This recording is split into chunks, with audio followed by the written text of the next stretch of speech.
कि धनुष चलाने में चंद्रसेन निपुण है, किंतु भाले का क्या? अरे हमने स्वयं अपनी आंखों से दादा भाई को भाला चलाते हुए देखा है। निशाने और शक्ति का बेजोड़ संगम है वे।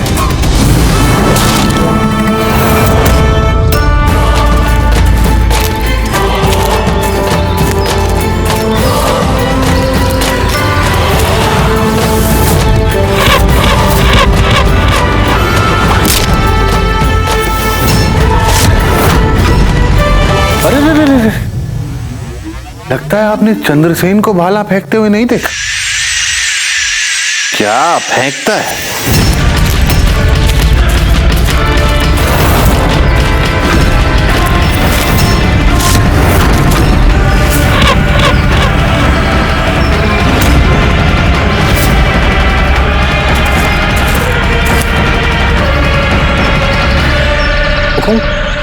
भाला कहाँ गया आपका? हमारा भाला इतनी दूर गया है जहां से उसे कोई वापस नहीं ला सकता।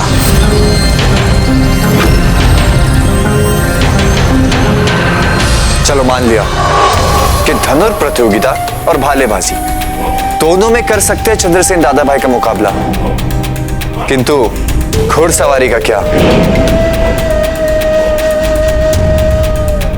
कुछ भी नहीं, क्योंकि दादा भाई के पास वो है जो चंद्रसेन तो क्या किसी के पास भी नहीं है। क्या है वो? चेतक। चेतक? चेतक इतना तेज, इतना समझदार और इतना स्वामी भक्त अश्व है वो कि दादा भाई क्या सोचते हैं ये बिना कहे समझ जाता है।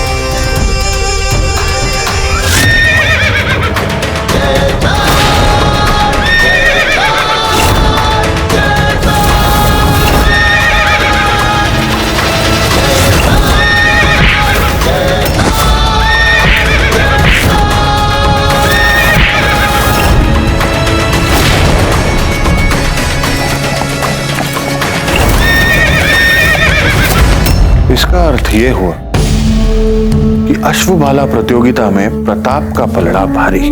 एकदम भारी है मामा, एकदम भारी।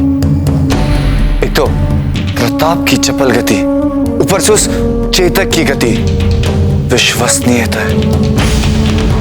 अश्वभाला प्रतियोगिता तो दादा भाई यूं चुटकियों में जीत लेंगे। तो फिर कुछ सोचो भांजे, कुछ सोचो।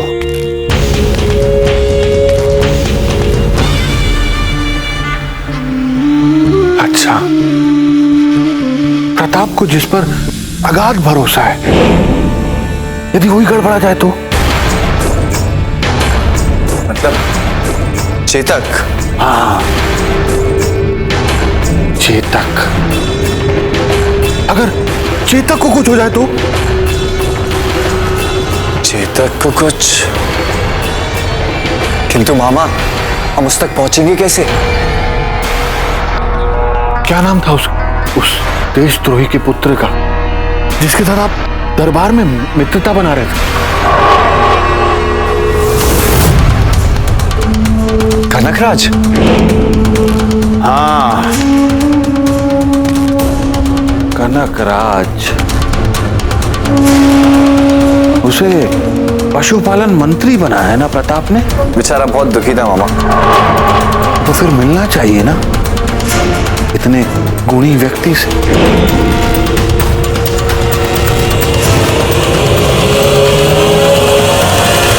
हाँ, ये सच है कि राज के सभी पशुओं, मवेशियों और अश्वों के अधिकारी हम हैं, मगर चेतक नहीं आता हमारे अधिकार क्षेत्र। उसे तो राज के विशेष सम्मान और सुविधाओं में रखा गया। यदि हम ये कहें कि चेतक को तो पशु ही नहीं माना जाता, तो अतिशयोक्ति मत समझिएगा इसे आप। क्या मतलब? मतलब ये कि चेतक के सभी कार्य कुंवर प्रताप स्वयं अपने हाथों से करते हैं। उसका भोजन, उसके सभी प्रकार के अभ्यास, यहां तक कि उसे नहलाना धुलाना प्रताप स्वयं अपने हाथों से करते हैं। उसके पास तक जाने की अनुमति नहीं है किसी को। कड़ी सुरक्षा में रहता है चेतक।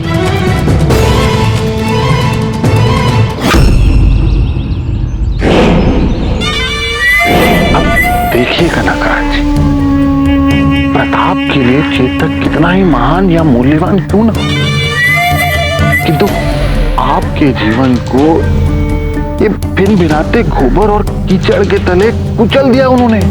आपके जीवन में उन्नति की एकमात्र किरण है और वो चेतक के विरुद्ध षड्यंत्र रच के ही संभव हो सकते हैं।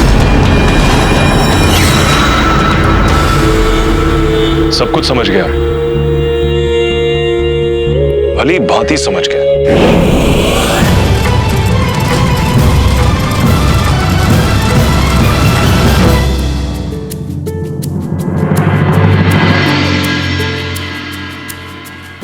क्या बात चल रही है आपके मन में? रानी माँ, आज तक हमारी बात कभी आपसे छुपी है जो आज छिपती? प्रतिस्पर्धा मुकाबले में चंद्रसेन ने प्रताप को दी चुनौती को लेकर चिंतित है ना?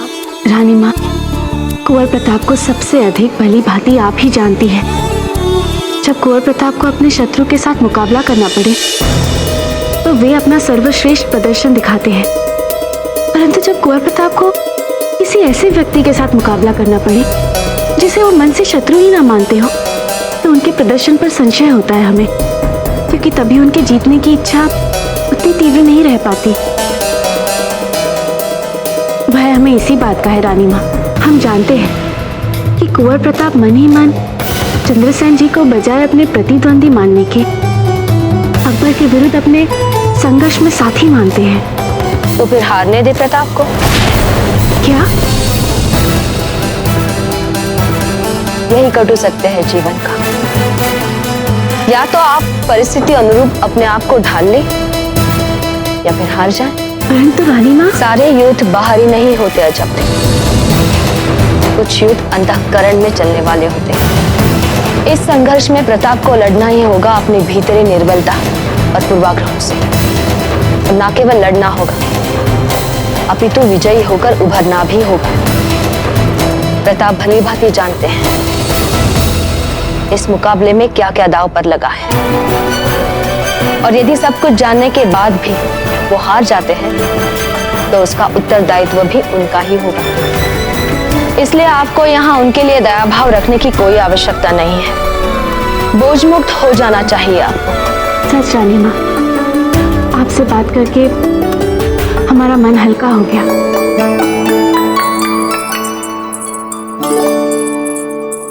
रानी माँ, आजकल चांद कवर को क्या हो गया है? कुछ दिग्भ्रमित सी लग रही हैं वो। वैसे तो रानी माँ, चांद के साथ पूरा समय हम ही होते हैं, परंतु हमें पूरा विश्वास है कि यहाँ बैठे बैठे आप उनके मन के हाल को हमसे अधिक जान पाएंगी।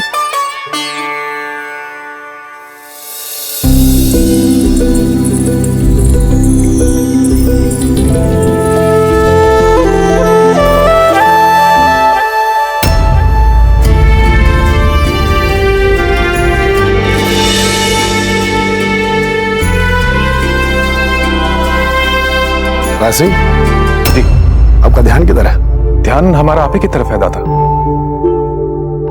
वैसे तो हमें अपने छोटे भाई पर पूरा भरोसा है, फिर भी इस विषय पर हम बात करेंगे उनसे।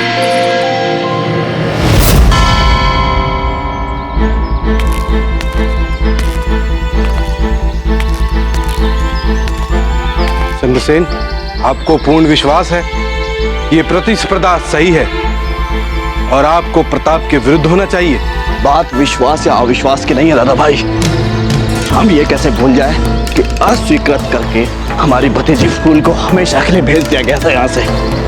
बात तो प्रताप को उसी के घर में चुनौती देकर हराने की है,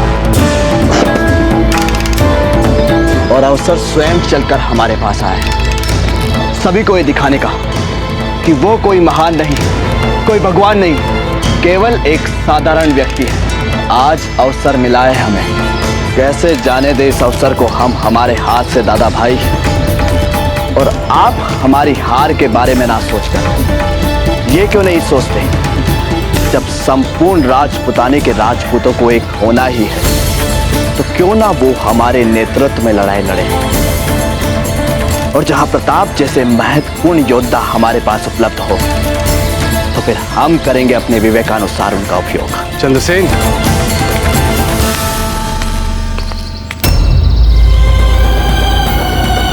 हमें पूर्ण विश्वास है कि विजयश्री आपको ही वरण करेगी।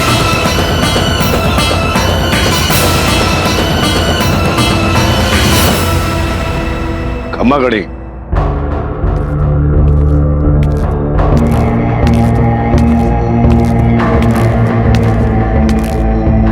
खड़े खंबा। रानी दुर्गावती जी, आप तो कुंवर प्रताप के तरह निकट हैं। इस मुकाबले में कुंवर प्रताप और चंद्रसेन में से किसका साथ दिया जाए, ये तय करने में आपको कोई दुविधा तो नहीं होगी? कुंवर प्रताप के प्रति हमारी निजी भावनाएं अलग बात है और मातृभूमि के लिए हमारी प्रतिबद्धता एक अलग विषय है। हम उसी का साथ देंगे जो देश की रक्षा करने में सक्षम हो और हमें इस बात का पूरा विश्वास है कि कुंवर प्रताप से अधिक प्रेम इस मातृभूमि से कोई और नहीं कर सकता। समस्त राजपुताने का नेतृत्व करने के लिए वो ही सर्वश्रेष्ठ है। प्रतिस्पर्धाओं की सूची देख, यदि आपकी संभावनाओं का आकलन करें तो निस्संदेह भाला फेंकने वाली स्पर्धा में आप सर्वश्रेष्ठ हैं, किंतु हमारे विचार से आप थोड़ा और दूर भाला फेंक सकते हैं और इसी कारण हेतु आप भाला फेंकने का थोड़ा और प्रयास कीजिए। ठीक है आचार्य जी, आपकी बातों पर अवश्य ध्यान देंगे। आचार्य जी, हमें पूर्ण विश्वास है कि स्पर्धा के परिणाम से समूचे राजपुताने के लिए एक एकता की नींव रख सकते हैं। आप कृपया चिंता न करें। तो प्रताप, आपके आत्मविश्वास पर हमें पूरा विश्वास है।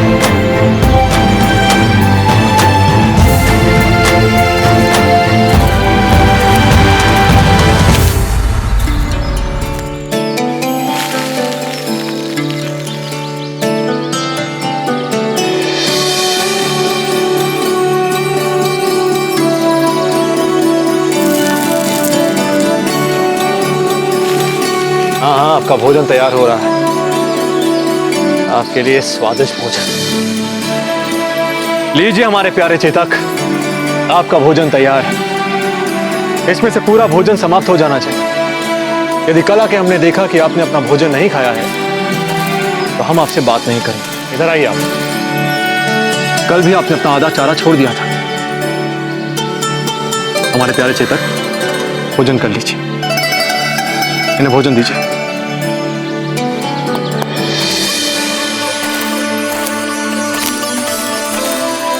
शहंशाह अकबर, लगता है बहुत शीघ्र ही आपका प्रताप को हराने का स्वप्न सच होने वाला है और साथ ही साथ आपके दरबार में हमारा मनसबदारी वाला सपना भी।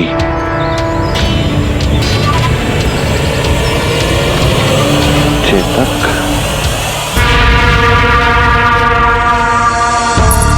शहंशाह, इतने सारे उपहार हमारे लिए? ये तो कुछ भी नहीं है हीर। आप हमें हमारा वारिस दे रही हैं। जी तो करता है कि इस कायनात की सारी दौलत आपके कदमों में डाल दें, पर हम जानते हैं कि इस दौलत और शोहरत में आपको कोई दिलचस्पी नहीं है। ये बात सच है। हम तो बस आपकी खुशी चाहते हैं। नहीं हीर, आज आपके इन अल्फाजों से हमें बिल्कुल तसल्ली नहीं मिलेगी। आज आप बताइए, क्या चाहिए आपको? हम वो आपको देंगे। हम तो बस इतना चाहते हैं कि आप राजपुताने पे राज करने का हक छोड़ दें और उसे स्वतंत्र रहने दें। पर आपसे हम ये नहीं मांग सकते। किस सोच में पड़ गई? कुछ नहीं। अगर आप हमसे कुछ नहीं मांगे तो हम अपने होने वाले शहजादे से एक वादा करते हैं। कैसा वादा? आज हिंदुस्तान के शहंशाह का आपसे वादा है कि जो चिंता हमें हमारी विरासत में मिली, हम आपको उस चिंता से मुक्त विरासत देंगे।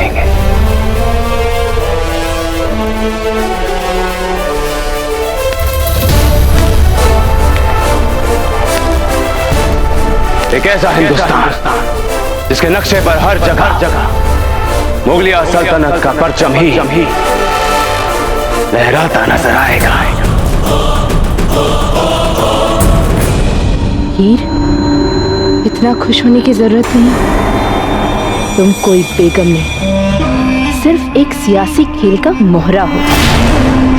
अगर शहंशाह कल किसी और रियासत से रिश्ता बनाना चाहेंगे तो वो किसी और से निकाह कर लेंगे, कोई तुमसे जवान और ज्यादा खूबसूरत। फिर तुम देख लो कि तुम्हारी असली जगह क्या है। गुरुजी, हमारे बाबूजी ना चारों शत्रुओं से घिरे हुए, जिसे देखो वो उनकी क्षमता और उपलब्धियों पे ईर्ष्या कर रहे हैं। कोई सामने से तो कोई मनी मन छुपके। अब ऐसे परिस्थिति में कैसे वो सभी को एकता के सूत्र में पिरो पाएंगे? एक प्रतियोगिता, एक स्पर्धा जीतने से मुझे कैसे सारा राजपूताना एक हो सकता है? चक्रपाणी, कभी कभी आपकी भविष्यवाणी का असर आप पर इस प्रकार हावी हो जाता है कि आप सहज बुद्धि से वर्तमान परिस्थितियों को समझ नहीं सकते। भूल जाइए कुछ देर तक भूल जाइए अपने भविष्यवाणी को, भूल जाइए कि प्रताप मेवाड़ के राजा नहीं बनेंगे, भूल जाइए कि वे सफल नहीं होंगे। बस एक साधारण जन की भांति समस्त राजपूताने को एक करने की उनके विश्वास, उनके परिश्रम, उनकी निष्ठा को देखो। हमें पूर्ण विश्वास कि कुंवर प्रताप अपने इस पवित्र अभियान में अवश्य ही सफल होंगे। सभी बाधाओं को पार करते हुए वो सफल होंगे। चक्रपाणी अवश्य ही सफल होंगे।